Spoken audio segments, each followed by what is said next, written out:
Lalaking mga play-unta og trabaho wala madawat kay nakit-ang dunay nalubong nga kutsilyo sa iyang likod human ma-X-ray. Ani ang detalye? Mao kini ang kutsilyong nakita sa X-ray sa likod ni Kent Ryan Tumao nga taga Kidapawan City.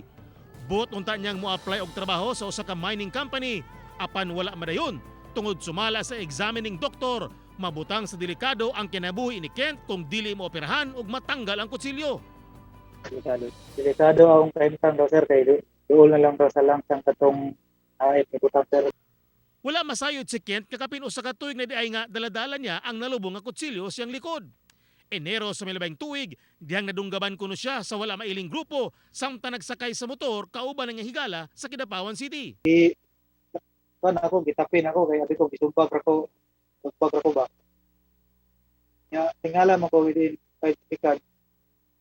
Naman ilo naman ako pa, naminaw na akong lawas.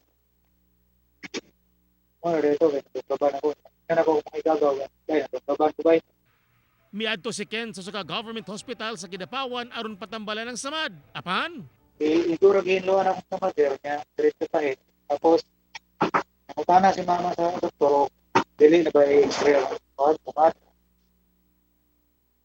Ya, naman tong doktor nga, dili na lang, kay mabaw raman daw. Sa kasamtangan, dunay panawagan si Ken sa doktor o sa ospital nga responsable sa pagkabilin sa kutsilyong gataroy sa iyang likod. Sa doktor o sa ospital na sa Kidapawan, dito amas, ayaw lang ako bansin yung tabang na magpirahan ko, matanggal ng kusilyo, manasa akong likod. Dili man tatamag ko ito na kusilyo, magitarong lang ko pagbuhat. At man itong kitabukan.